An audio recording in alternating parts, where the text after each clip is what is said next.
Hello everyone, I am Ifra. Hope you are doing well. तो start करते हैं आज का टॉपिक। आज हम पढ़ने वाले हैं बीसी अकाउंटिंग सॉफ्टवेयर में रेशियो एनालिसिस। ठीक है कि रेशियो एनालिसिस क्या होता है, क्या इसका यूज होता है, ये सारी चीजें हम डिटेल में देखेंगे। तो सबसे पहले समझते हैं और कंपनी को ओपन कर लेते हैं।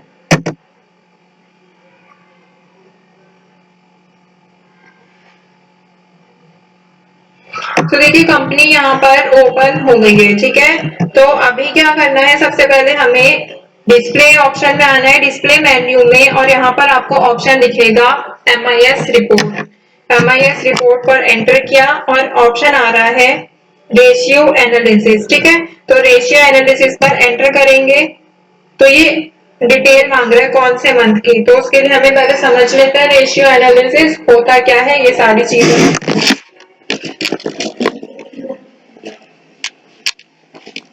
तो देखिए इसका मतलब होता है रेशियो एनालिसिस। रेशियो को ये अच्छे से एनालाइज करता है। मतलब आप इसको इमेजिन ऐसे कर सकते हैं कि आप केक जो है एक बेक कर रहे हैं केक को। ठीक है, तो उसमें हमें मिक्स करने की जरूरत पड़ती है, सही अमाउंट में होना चाहिए सारी चीजें मिक्स, जैसे शुगर हो गया, फ्लोर हो गया, एग्स हो गए, ताकि जो केक है वो डिलीशियस अच्छा बन सके। तो सही अमाउंट की इसमें जरूरत पड़ेगी। अगर आप कुछ भी चीज मीठा ज्यादा कर देंगे तो वो ज्यादा मीठा हो जाएगा। ठीक है, तो बिजनेस जो होता है वो ऐसे ही रेशियो एनालिसिस को यूज करता है, मिक्स करके क्या चीज, सारे जितने भी हमारे राइट इंग्रेडिएंट्स होते हैं अपने फाइनेंशियल हेल्थ से रिलेटेड।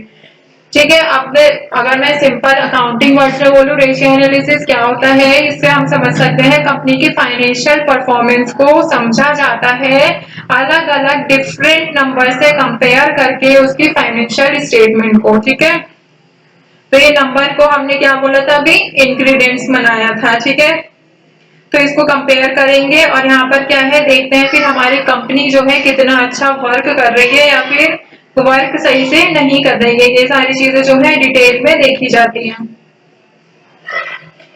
अब रेशियो एनालिसिस इंपॉर्टेंट क्यों होता है बिजनेस के लिए, ये तो बहुत ज्यादा इंपॉर्टेंट हो जाएगा। अगर आप कोई भी चीज ज्यादा कम कर देंगे तो आपकी जो मतलब जो आप बनाना चाह रहे हैं वो नहीं बनेगा, ऐसे बिजनेस की हेल्थ जो है वो खराब हो सकती है। इसीलिए इंपॉर्टेंट होता है रेशियो एनालिसिस। हमें काफी सारे अपने बिजनेस में आंसर मिल जाते हैं कि हमारी प्रॉफिटेबिलिटी रेशियो, मतलब कि हमारी कंपनी जो है पैसा बना रही है या नहीं बना रही है, मतलब पैसा अर्न कर रही है या नहीं। और फिर आते हैं दूसरी लिक्विडिटी रेशियो, मतलब कि यहाँ पर कंपनी जो है पे कर रही है बिल्स, उसके जो हमारी कंपनी के बिल्स होते हैं टाइम पर।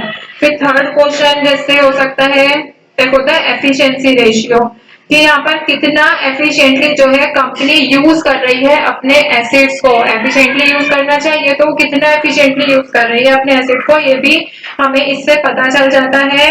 और हमारे कितने डेट्स होते हैं, सोल्वेंसी रेशियो भी आपने सुना होगा, तो इसमें क्या पता चलता है कि हमारी कंपनी के कितने डेट्स हैं जो उनको पे करने हैं।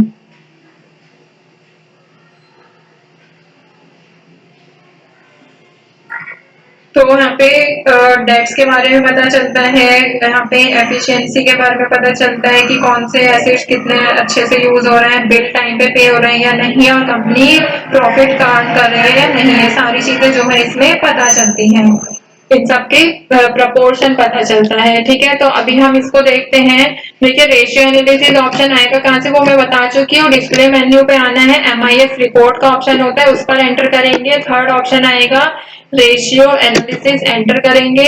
और यहाँ पर क्या है, एट द एंड अप्रैल हमें यहाँ पे सिलेक्ट करना पड़ रहा है, क्योंकि हम जो है यहाँ पे डेमो मोड में वर्क कर रहे हैं बिजी अकाउंटिंग में। अगर हमारी कंपनी ने परचेज कर रखा होता तो हम किसी भी मतलब मंथ में यहाँ पर एंट्री कर सकते थे। अभी डेमो मोड में क्या होता है कि 15 डेज से ज्यादा का आप डेटा जो है वो सेव नहीं कर सकते। जैसे अप्रैल का है तो 15 अप्रैल से आगे का डेटा आप सेव नहीं कर सकते। बट ऐसा टैली में कुछ नहीं होता। टैली में आप कितने भी आगे तक का डेटा सेव कर सकते हैं। तो यहाँ पे फिलहाल हम इसको देखते हैं, at the and April, enter. तो देखिए यहाँ पे लिक्विडिटी रेशियो आ रहा है और लेवरेज रेशियो आ रहा है। तो पहले मैं आपको लिक्विडिटी रेशियो क्या होता है ये बता देती हूँ। तो सबसे पहले बात कर लेते हैं लिक्विडिटी रेशियो में दो ऑप्शन आ रहे, क्विक रेशियो और करंट रेशियो। तो लिक्विडिटी रेशियो का आप ऐसे समझ सकते हैं एग्जांपल से, जैसे पिगी बैंक होता है, इसमें आप मनी डालते हैं अपने मतलब किस लिए, सेविंग के लिए। तो यहाँ पर क्या होता है, इसमें से हम कभी कभी मनी निकाल भी लेते हैं, किस लिए, हमारे खर्चेज होते हैं, अगर हमें कुछ परचेज करना होता है। ऐसे क्या होता है, लिक्विडिटी रेशियो होता है। अब इसमें क्या हम कर सकते हैं, हम अगर यहाँ पे हमारे पास इनफ मनी है हमारे पिगी बैंक में, जो हमने पैसा जमा कर रखा है उसको कवर करने के लिए हमारे एक्सपेंसेस को, तो ये क्या दिखाएगा, ये शो करता है कि कितनी जल्दी जो है हमारी सेविंग्स हमारे किस में चेंज हो गई है, हमें पे करने के लिए मतलब कैश में चेंज हो गई है। ठीक है। और अच्छा लिक्विडिटी रेशियो क्या होता है, जब हमारे पास पूरा पैसा इनफ मनी होता है पे करने के लिए हमारे बिल को ऑन टाइम टाइम पर। ठीक है। तो ये होता है हमारा लिक्विडिटी रेशियो, हमारी सेविंग कितनी जल्दी हमारी कैश में चेंज हो सकती है अगर हमें कुछ पे करना है। फिर इसमें दो ऑप्शन आ रहे हैं, कौन कौन से, ये करंट रेशियो और दूसरा क्या था, क्विक रेशियो। तो पहले बात कर लेते हैं करंट रेशियो की। तो देखिए करंट रेशियो, यहाँ पे आपने करंट एसेट करंट लायबिलिटीज देखा है, इसको भी हम ऐसे ही एग्जांपल से समझते हैं क्या है करंट रेशियो। तो करंट रेशियो में हम यहाँ पे देख सकते हैं ऐसा कि अगर हमारे पास इनफ मनी है कवर करने के लिए हमारे अकाउंट्स में हमारे एक्सपेंसेस को, तो ये क्या हो जाएगा, एक तरह से हम इसको बोल सकते हैं करंट रेशियो। अब दूसरा क्या, कि हमारी करंट रेशियो क्या है, दूसरा है क्विक रेशियो। तो क्विक रेशियो की बात करें, क्विक मतलब क्या होता है, जल्दी। तो इसमें हम क्विक रेशियो में चेक करते हैं कि हमारे पास कितना मतलब क्विक कैश है हमारे पिगी बैंक में, हमारे बैंक अकाउंट्स में, कि हम उसमें से अपने एक्सपेंसेस को कवर कर सके। फोकस किस पे करता है, पैसों पर फोकस करता है कि कितना इजीली जो है हमारे बोल सकते हैं जैसे इजिली हमारा जो हाथ है वो कितनी जल्दी पैसा ले सकता है, ये बोल सकते हैं कि हमारे पास कितना जल्दी जो है पैसा आ सकता है।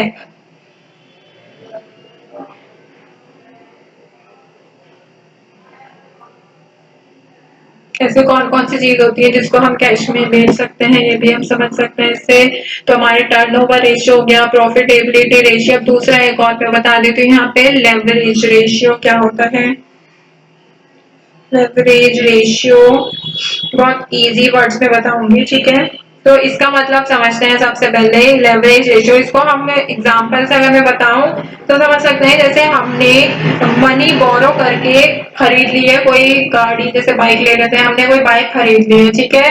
तो यहाँ पर क्या हो गया, हमने कुछ मनी जो है किसी और से बोरो किया है, पूरा बोरो नहीं किया। मान लेते हैं कि हमारे पास आधा पैसा खुद का था, जैसे 50,000 की बाइक है तो उसमें से 30,000 हमने बोरो कर लिया, 20,000 हमारे पास खुद का था। तो लेवरेज रेशियो जो होता है कि हमारे पास हमने कितना मतलब जो हमने बाइक खरीदी है उसकी कॉस्ट से कंपेयर करेगा कि कितना हमने खुद पे किया है और कितना जो है हमने किसी और से उधार लिया है। तो ये दोनों रेशियो मैंने आपको जितना अच्छे से बता सकती थी इजी वर्ड्स में बता दिया है। तो ये पूरा कितना, इसकी करंट रेशियो कितनी आ रही है, 3.25। ऐसे ही इसकी क्विक रेशियो आ रही है 3.25। इसकी डेट एसेट रेशियो है इतनी और डेट इक्विटी रेशियो इतनी है, ठीक है। तो ये सारा जो है पूरा इसमें ओवरऑल रेशियोज की ही बात की गई है। रेशियो एनालिसिस आपने देखा भी होगा 11th 12th में, यहाँ पे 12th में होता है चैप्टर, इसमें बहुत सारे फॉर्मूले होते हैं, हर रेशियो का यहाँ पर अलग यहाँ पे फॉर्मूला होता है, ठीक है। तो यहाँ से इसको अगर मान लेते हैं हमें अगस्त की रेशियो एनालिसिस देखनी है, तो यहाँ पे अगस्त की भी क्या रहेगी, बिल्कुल सेम रहेगी, क्योंकि हमने अगस्त में कोई एंट्री की नहीं है। तो यहाँ पे सारी वो कैसी आ जाएगी, यहाँ पे अप्रैल वाली ही शो हो जाएगी, ठीक है। तो यहाँ पर अगर आप अप्रैल सिलेक्ट करेंगे और उसको प्रिंट करना होगा ऑल्ट पी पर, तो प्रिंट करेंगे स्टैंडर्ड फॉर्म में। आप इसका यहाँ से पहले प्रीव्यू भी देख सकते हैं, ठीक है। तो आपको सारी चीजें समझ आ गई। बस इसमें मैंने थ्योरी ज्यादा बताई है, इनका लिक्विडिटी रेशियो इन सबका मतलब पता होगा तभी आपको समझ आएगा कि ऐसा क्यों लिखा है। तो टॉपिक को यहाँ पर तो एंड करते हैं इसको, नेक्स्ट सेशन में आगे नेक्स्ट टॉपिक स्टार्ट करेंगे। तो यहाँ पे हमने 3 जो है MIS रिपोर्ट में टॉपिक्स कंप्लीट कर लिए हैं। तो stay tuned and thank you.